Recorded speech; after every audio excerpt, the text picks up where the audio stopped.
I want you to picture something for me. Picture a really specific, completely mundane object. Okay, I'm picturing it. It's probably sitting in your pantry right now. Huh? Or, maybe you saw it the last time you were just walking down the baking aisle at the grocery store. Right. It's a bag of sugar. Mm. Specifically, that iconic pink and white bag. The one labeled C&H Pure Cane Sugar from Hawaii. Oh, yeah, with the little hibiscus flower on it. Exactly. It has that distinctive branding. It feels completely nostalgic, like this staple of the American kitchen that has just, always been there. It does, yeah. It has that wholesome, almost vintage appeal to it. It's marketed as this very simple, pure ingredient. Right. But when you actually start to pull back the layers of how that specific brand came to totally dominate the American market. Even not simple at all. No. The history is anything but simple. And that is exactly what struck me when we were prepping for this, because, that C&H stands for California and High in Sugar. Mm-hmm. And that simple pink and white bag isn't just a baking ingredient. Not at all. It actually represents the absolute final step in what might be, one of the most massive, ruthlessly engineered, century-long supply chains in modern history. Yeah, we are essentially looking at the anatomy of a machine here. A human machine. Exactly. This isn't just an agricultural story. It's not just about, finding the best soil or the right climate to grow cane. It is fundamentally an exploration of human machinery. Right, and that's the core of what we're looking at today. Because we are tracing how these Hawaiian sugar plantations built this staggering vertical monopoly. And, more crucially, how they deliberately utilized ethnic segregation and wage gaps to prevent hundreds of thousands of imported laborers from ever organizing. And that is our mission for this deep dive. We're going to take that single, everyday bag of sugar, and we're going to trace it backward. I love that approach. Yeah, so we're going to follow it from an American kitchen, back through this very specific company town in California, across the Pacific Ocean, and deep into the segregated Hawaiian plantation camps of the 19th and 20th centuries. Because you really have to look at the destination before you can truly understand the origin. Right. So let's start with the California part of C&H. We have to travel to a place called Crockett, California.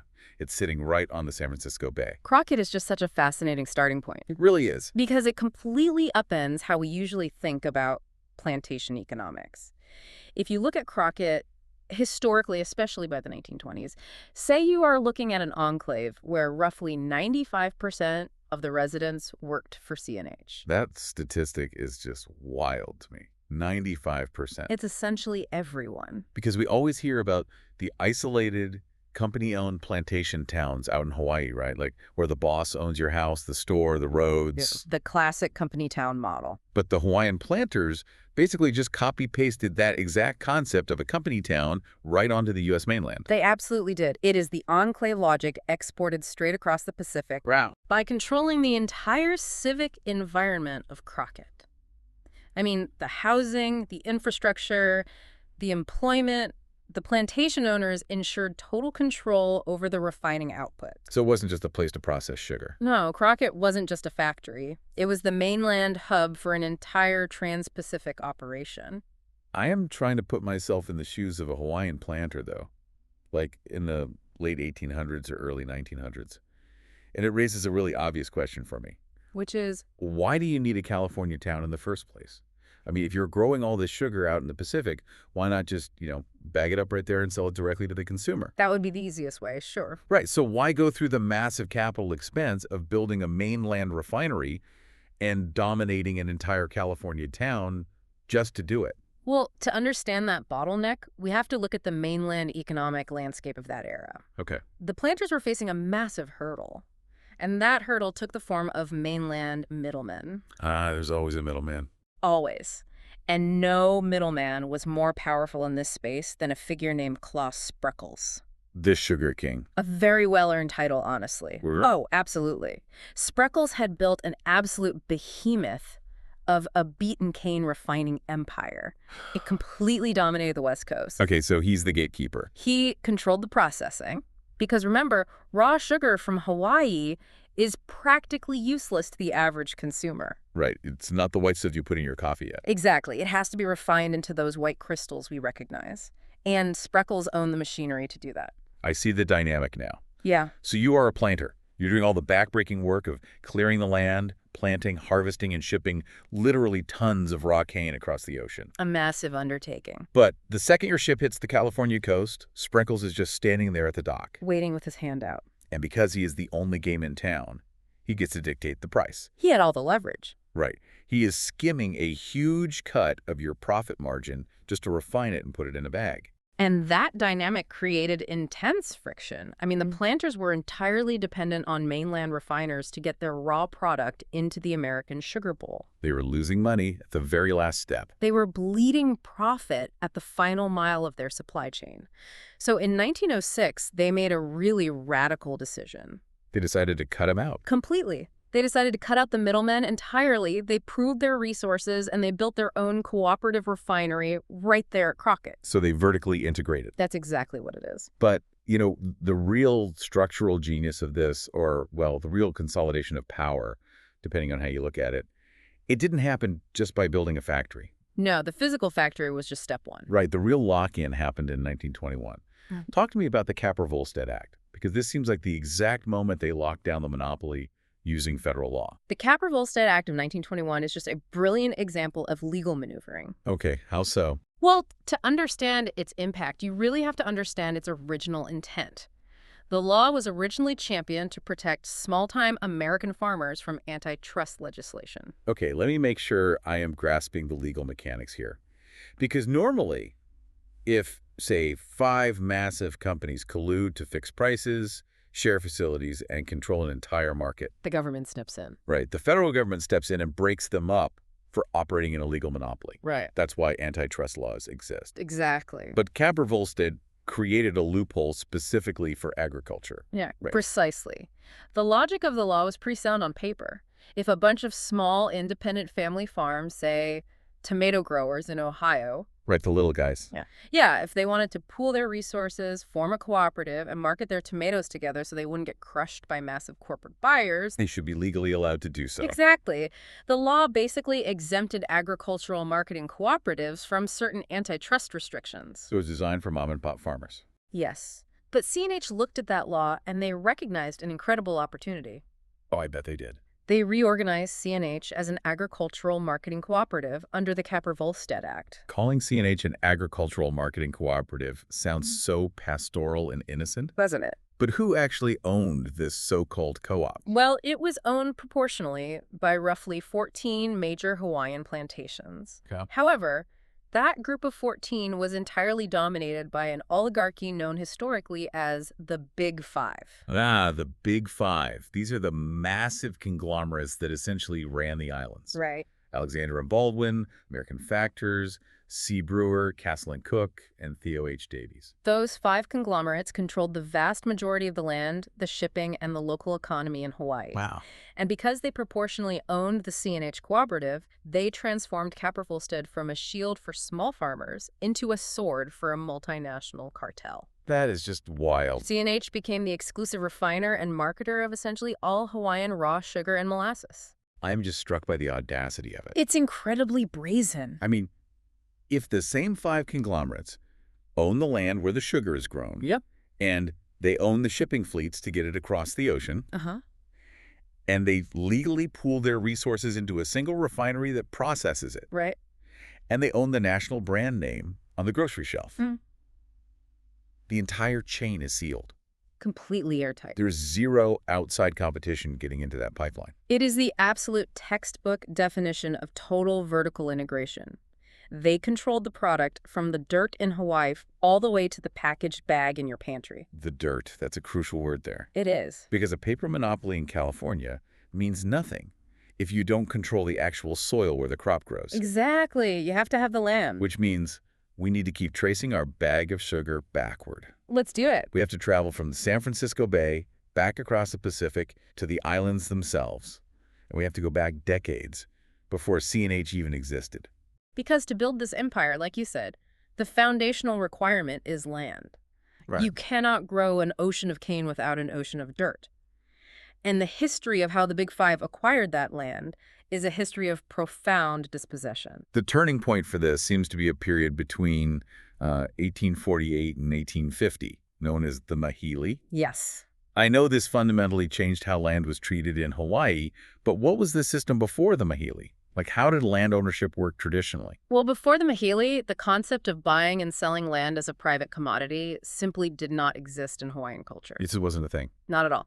Land was managed under what's called the ahupa system. The ahupua. These were essentially wedge-shaped land divisions, and they Yeah. typically ran from the top of the mountains all the way down into the sea. Oh, I see. So an ahupua contains all the resources you would need to survive. Exactly. You have the forest for timber up high, the valleys for farming taro in the middle, and the ocean for fishing at the bottom. It's a completely self-sustaining slice of the island.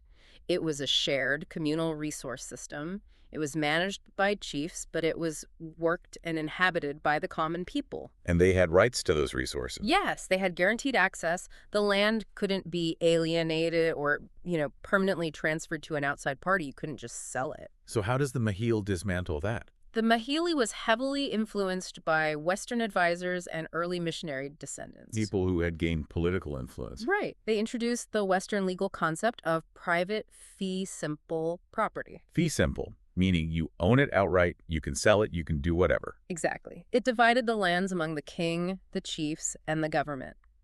And there was a provision for commoners to claim the small plots they actively cultivated. Okay, that sounds complicated. Very, Yeah. but crucially, the laws immediately following the mahil allowed for foreign land ownership for the very first time. Wow, so it turns the ground beneath their feet into a real estate market overnight. Basically, yes, and the systemic shift was devastating. I can imagine. The legal mechanisms of claiming land were incredibly complex, they were expensive, and they were completely foreign to the native Hawaiian commoners. They had never had to deal with deeds or titles before. Right, so the vast majority were effectively separated from the lands their families had lived on for generations. Yeah, it's just tragic. It is, and as they lost their land, a tiny elite, the haole, or white elite, largely descended from those early missionary and planter families, they swooped in with capital and bought up massive, massive tracts. There is a historical shorthand that gets thrown around a lot when discussing the aftermath of the mahil. You hear this phrase, 80 individuals controlled half the land. Yeah, that is a very striking figure, and it is vital to add some nuance to how we interpret historical data like that. Right, because history is rarely that clean. Exactly. The exact number of 80 is a shorthand. Historians actually debate the precise counting method because ownership was incredibly complex. Like, what counts as an owner? Right. Do you count an individual person? Do you count the emerging corporate firms they control? How do you factor in government lands that were leased to these firms on massive 99-year terms for just pennies an acre? Yeah, the math gets fuzzy. It does. But the exact number of people at the dinner table might fluctuate. But the fact remains that they were eating the whole pie. That's a great way to put it. I mean, what is absolutely undeniable is the extreme concentration of land. Without a doubt. A massive proportion of the islands fell into the hands of just a few dozen families who would eventually formalize their power into the Big Five. They essentially carved up the islands to build a sugar monoculture. But acquiring the land immediately triggered the next existential crisis for the planters, didn't it? It absolutely did. Because you have the land, you have the capital, you have the ambition to grow endless fields of sugarcane. But you're missing something crucial. Right. Who is going to do the actual back-breaking physical work of planting and cutting the cane under the tropical sun? The labor vacuum. The planters faced an acute shortage of willing workers. The tragic context here is the demographic collapse of the native Hawaiian population. From disease? Yes. Exposure to foreign diseases for which they had no immunity had completely decimated the native population throughout the 19th century. And even for those who survived, I have to imagine there was a profound resistance to submitting to plantation labor. Oh, definitely. I mean, it makes complete psychological sense. Why would you subject yourself to brutal, mechanized manual labor for the exact same people who just legally separated you from your ancestral lands? You wouldn't. They actively resisted the commodification of their labor, just as they had suffered from the commodification of their land. Right. Many preferred to maintain what was left of their traditional subsistence lifestyles whenever possible. That makes total sense. So the planters quickly realized that if they wanted to build a massive export economy, the local population was neither large enough nor willing enough to serve as a compliant workforce. So they look across the ocean. They look across the ocean. They have an empire of cane, but they need an empire of labor to harvest it. And this leads us to the massive importation of human beings. And the sheer scale of what the planters orchestrated over the ensuing decades is just staggering. How staggering are we talking? Over the course of the plantation era, they imported over 300,000 contract workers. Wait, really? 300,000 people funneled into these isolated islands. 300,000. And to give that number context, it is an order of magnitude figure. Meaning the exact count is debated. Right. Exit counts fluctuate because of returnees, workers who finished their contracts and went back to their home countries. Oh, sure. And those who remigrated elsewhere, like over to the West Coast. But the absolute volume of people brought into Hawaii fundamentally and permanently altered the demographic makeup of the territory. That is just, it's a mind-boggling logistical feat. Yeah. Let's walk through the timeline of this importation, because they didn't just, charter a fleet of ships and bring 300,000 people over in a single year. Oh, no. It was a very deliberate, wave-by-wave process starting in 1852. Okay, 1852. Who was first? The first major wave of imported labor came from China.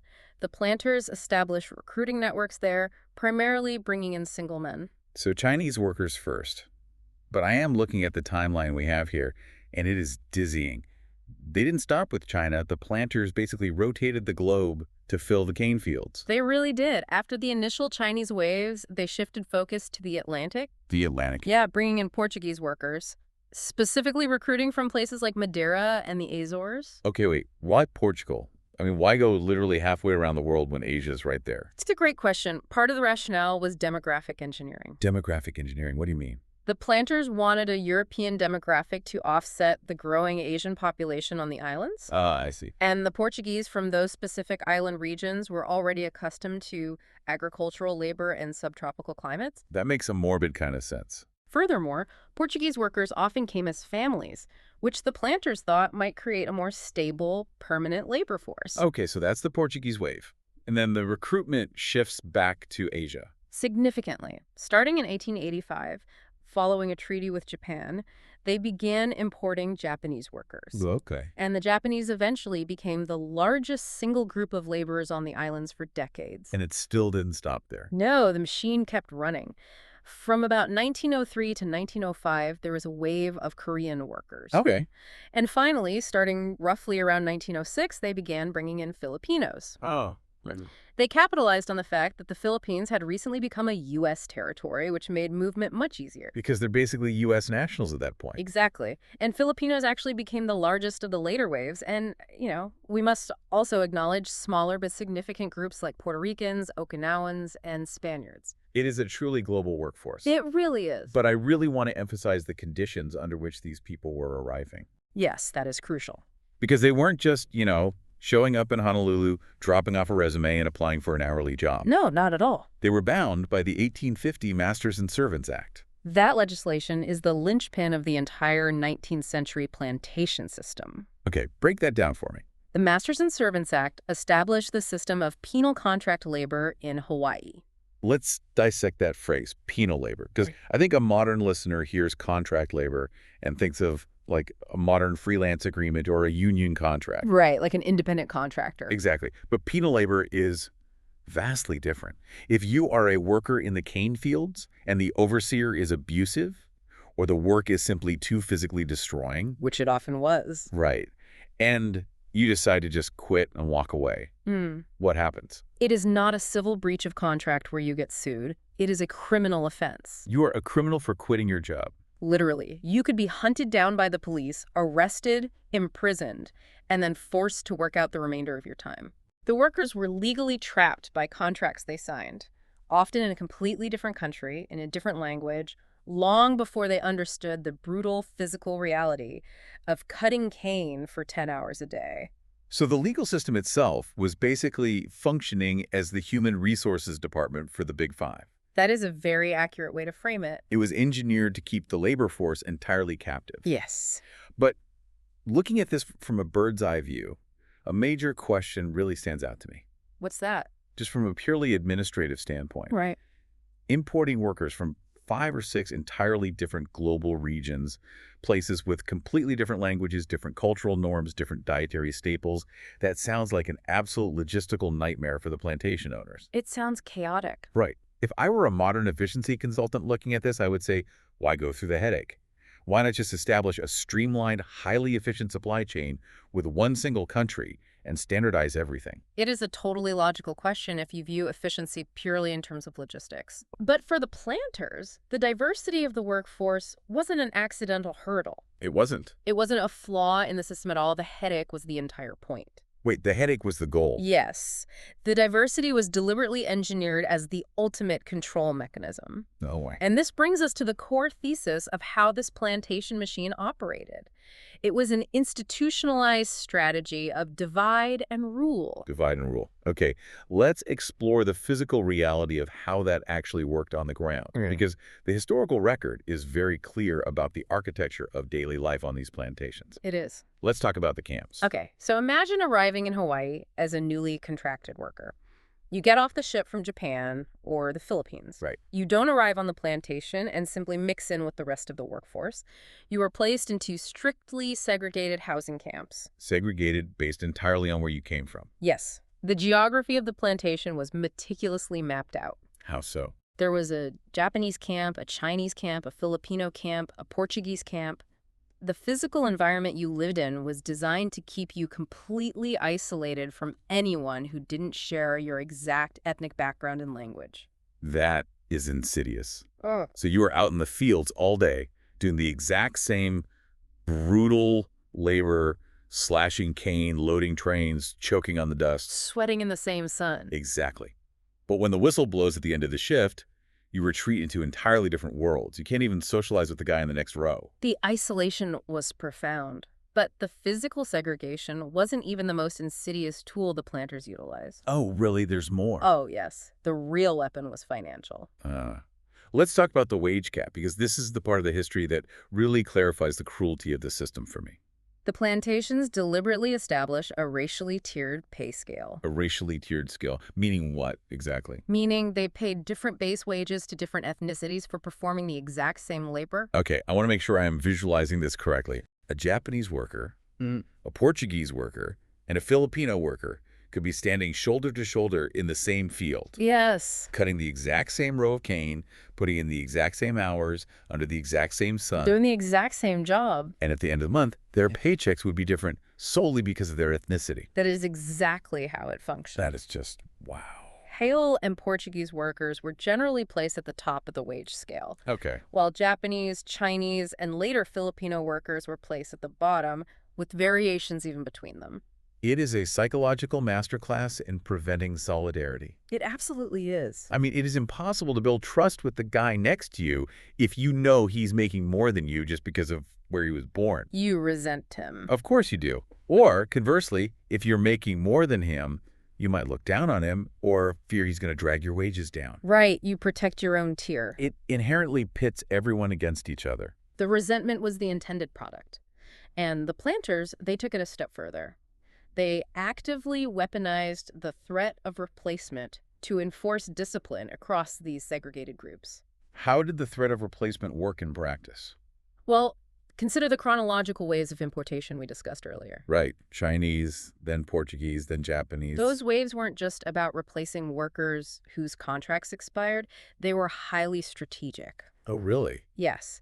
When one ethnic group started getting too established, like perhaps they started subtly pushing back against the overseers, or they started demanding better living conditions because they were the majority of the workforce. The planters would intentionally open the floodgates from a new country. Precisely. If the Japanese workers started gaining leverage, the planters suddenly funded a massive recruitment drive in Korea or the Philippines. Just to flood the market. They brought in thousands of new workers to deliberately undercut the demands of the previous group. That is so calculated. It sent a very clear, chilling message.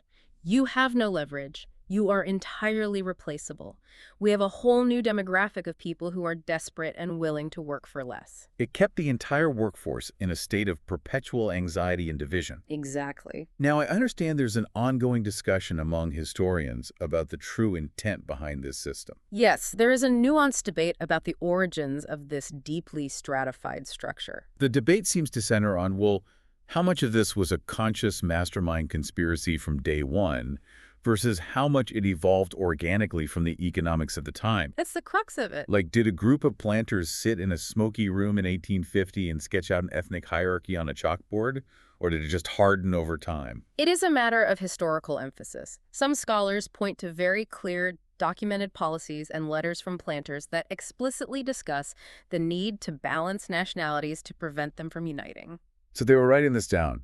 It was an openly discussed strategy in certain circles, but others argue that the initial wage discrepancies might have stemmed from differing recruitment costs. Okay, what does that mean? Well, it cost more to bring a worker from Portugal than from China.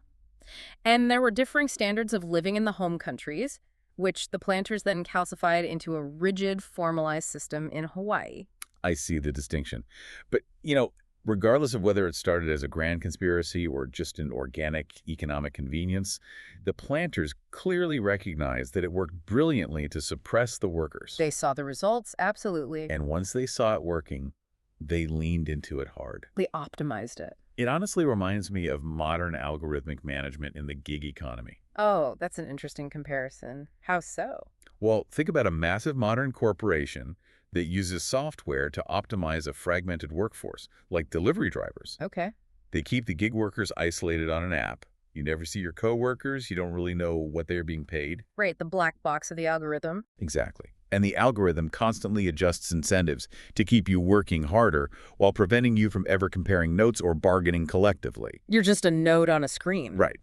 The Hawaiian planters were running the 19th century analog version of an algorithm. They optimized the entire physical and financial environment for division. That is a very sharp analogy. They program the environment to isolate the nodes, but, if we pause and consider the workers trapped inside that algorithm, we have to acknowledge the immense psychological toll of that daily reality. I try to imagine waking up in one of those camps. It's heavy. You are thousands of miles from home. The physical labor is destroying your body. You are suffering alongside hundreds of other men, but the structural barriers are constantly right in your face. The environment itself is constantly reinforcing the idea that the other workers are your competitors, not your allies. You can't speak their language. You know they are paid on a different scale. Solidarity wasn't just discouraged by the bosses. It was literally designed out of the physical and financial environment. But human beings naturally push back against exploitation. They do. No system of control, no matter how ruthlessly engineered, is absolute. Eventually, the pressure builds. Which brings us to the moment the workers began to fight back. Because you can build the most perfect machine in the world, but the people inside it will eventually try to break it. That's right. And the first major crack in the foundation of this machine wasn't a strike, actually, but a legal shift. Okay. It occurred in the year 1900. 1900. Right, the annexation. Yes. Following the United States annexation of Hawaii, the Organic Act was passed to establish the territorial government. And that changed the labor laws. Dramatically. A crucial provision of the U.S. laws now applying to the territory was the termination of penal labor contracts. So the Masters and Servants Act, that foundational piece of the planters' control, is finally dead. The legal chain was broken. For the first time, workers in Hawaii gained the legal right to simply quit their jobs without becoming hunted criminals. It is a massive shift in leverage. But, as we see in the history that follows, having the legal right to strike and having the structural power to actually win a strike against the Big Five are two completely different realities. Entirely different. Especially when you are fighting a system that spent 50 years teaching you to distrust the guy in the next camp. Exactly. The history of the early labor movements in Hawaii is deeply tragic, precisely because it proves just how devastatingly effective the planter segregation strategy was in practice. The workers tried to fight back, but they fought from within their silos. They did. Let's examine those early strikes because they perfectly illustrate the mechanism of division in action. Let's start with 1909. In 1909, we see what is historically referred to as the Japanese strike. And right there in the name, the fatal flaw is obvious. Yes. It was organized almost entirely along single ethnic lines. Right. The Japanese workers, who were the largest demographic on the plantations at that time, walked out. They were demanding higher wages and better conditions. But because they walked out alone. The planters simply engaged the machinery of replacement. Just like we talked about. Exactly. They relied on the other ethnic groups, the Portuguese, the Chinese, the newly arriving Filipinos, to keep the sugar moving. While the Japanese were striking. Right. And they evicted the striking Japanese workers from their camp housing, forcing them to live in makeshift tents or rely on charity in Honolulu. That's brutal. The planters had the capital to just wait them out, and the strike was ultimately defeated. I have to imagine the workers realized that a single ethnicity strike was a dead end. Do we see them adapt?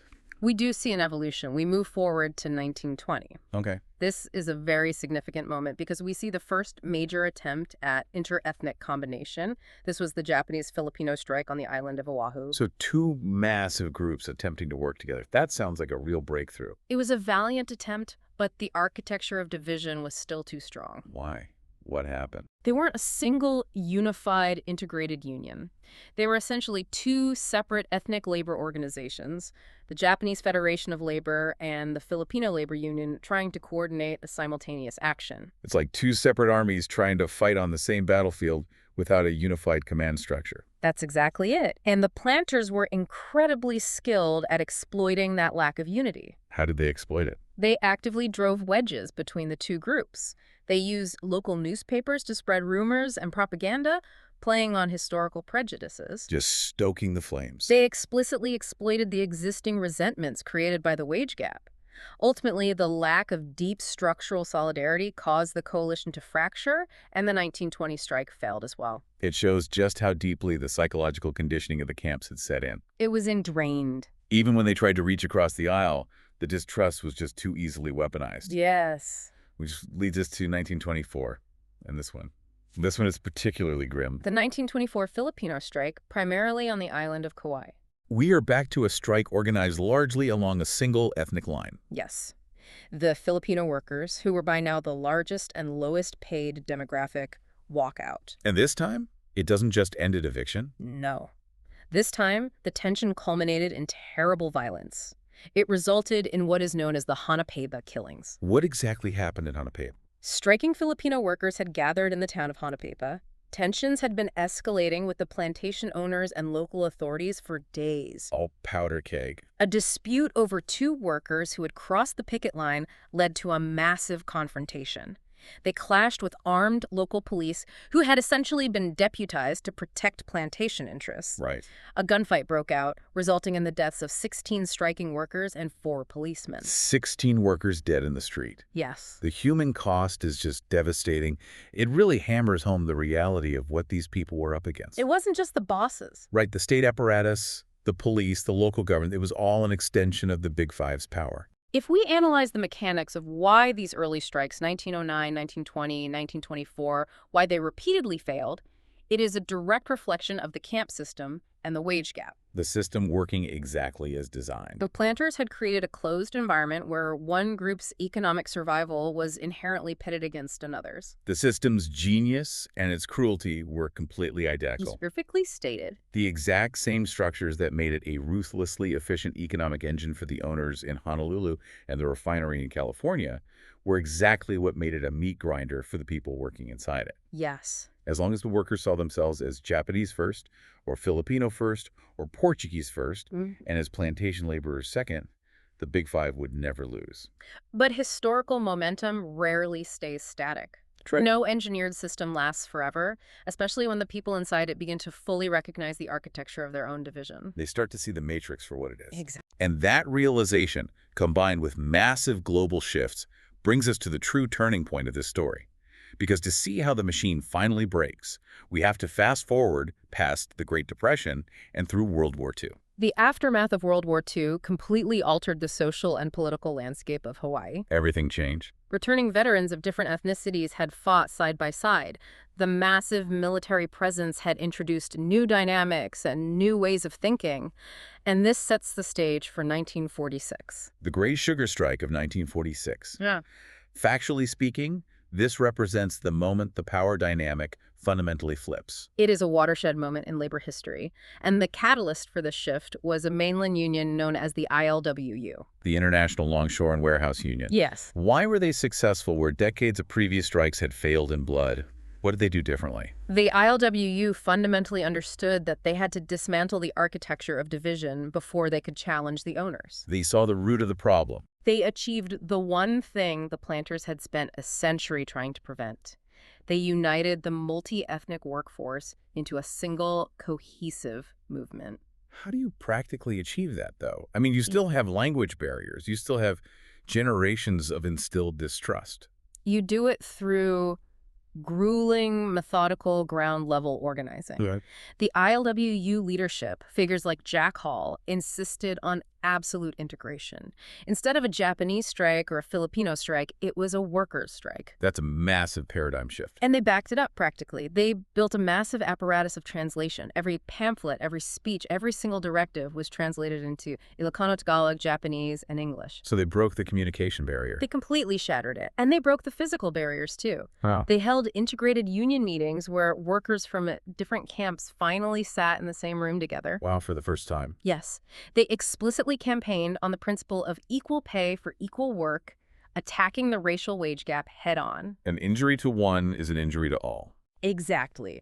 That slogan wasn't just rhetoric for them, it was the specific, necessary antidote to the planters' divide and rule strategy. So they re-engineered the workforce from the ground up. They really did. By breaking down the psychological and linguistic walls of the segregated camps, the workers finally forged the structural solidarity needed to break the plantation's absolute control. And it worked. The 1946 strike was massive. It shut down essentially every plantation on the islands for 79 days. 79 days. That's incredible. And because the workers held the line together, no one crossed. No one allowed themselves to be used as a replacement. The planters were stuck. They were. The workers successfully forced the Big Five to recognize the union, abolish the perquisite system of housing, and significantly improve wages and conditions across the board, regardless of ethnicity. It took nearly 100 years, but solidarity finally overrode the algorithm of division. It is an incredible climax to the labor story. It is. But that isn't quite the end of the line for our bag of sugar, is it? No, it's not. The vertical integration, the C&H monopoly, starts to wind down after this, but takes a while. Yes. The 1946 strike broke the absolute labor control, which made labor much more expensive for the planters. Right, their profit margins shrank. But the economic machine of Hawaiian sugar continued to churn for a few more decades before eventually facing insurmountable new realities. What caused the final collapse of the industry? It was a combination of global economics and local shifts. Following Hawaii's statehood in 1959, the economic landscape totally transformed. Ah, statehood. The advent of jet travel caused tourism to explode. Simultaneously, global sugar prices became highly volatile, and competition from much cheaper international labor markets intensified. But the real killer was the dirt itself, wasn't it? Yes, it always comes back to the dirt. Rising land values made it increasingly unprofitable to use vast, incredibly valuable tracts of island real estate for growing a low-margin agricultural commodity. Right. Why grow sugar when you can build a hotel? Exactly. Building hotels, resorts, and suburban housing became exponentially more lucrative than growing cane. The economics that built the system eventually dismantled it. They did. The land just became too valuable for the crop. And we can actually trace this winding down through the corporate history of the C&H cooperative itself, right? Yes. In 1993, the plantation owners, the corporate descendants of that original Big Five consolidation, they finally sold the C&H cooperative to Alexander and Baldwin. Wait, one of the original Big Five buying out the co-op? Yes, but that sale effectively ended the era of C&H functioning as a broad multi-plantation cooperative. So the empire is shrinking. Exactly, consolidating its remaining assets as the field slowly went fallow. And then we hit the true end of the line, the final date in the history of this machine. 2017. 2017. That is remarkably recent. I mean, we're talking just a few years ago. In 2017, that massive refinery in Crockett, California. The company town. The company town that was built at the turn of the century to capture the mainland profit margin and stick it to Claus Spreckles. It processed its very last shipment of Hawaiian raw sugar. It is profound to think about. That final ship pulling into the San Francisco Bay marked the absolute end of the island's commercial cane industry. A century-long run. The fields that once dominated the landscape were empty, the sprawling mills were quiet, and that century-long vertically integrated pipeline from the Pacific to California was officially closed. The physical machinery stopped, but the history it left behind is immense. Which brings us all the way back to the beginning of this deep dive. Full circle. I want to bring you, the listener, back to your kitchen pantry. The next time you are baking or the next time you see that iconic pink and white bag of C&H sugar on the grocery store shelf, I want you to think about the full life cycle of what it took to create it. There's so much in that bag. We traced it from the devastating dispossession of the haole, where a handful of families turned an island nation's shared soil into a corporate monopoly. We followed it through the staggering importation of 300,000 contract laborers, bound by penal laws. Criminals if they quit. We looked at the daily reality of those intentionally segregated camps, where human beings were divided by race and wage to keep them powerless and isolated. The algorithm of division. We saw that enclave logic exported all the way to a company town in California. All of that, an entire century of ruthlessly engineered human machinery, of strikes and solidarity and survival just to land in an American sugar bowl. It is a heavy history to carry in a 5-pound bag. But, the legacy of that system raises a vital question for us to consider today. What's that? Well, the Hawaiian sugar plantations are gone. The strictly segregated camp housing has been torn down.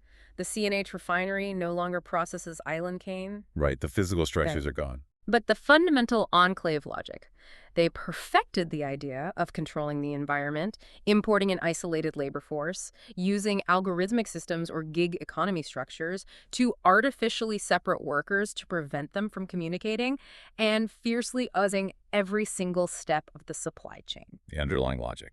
That underlying logic has not disappeared. It has just evolved. We absolutely see echoes of it everywhere in the modern optimized economy. We really do. So here's a final thought to leave you with. Okay. The next time you click a button on an app and a cheap, perfectly packaged product arrives at your door overnight, it is worth pausing to ask yourself, what hidden architecture of human division was required to bring this to my door today? That is a question that definitely sticks with you. When you look closely enough at the convenience we enjoy, you can always see the machinery underneath.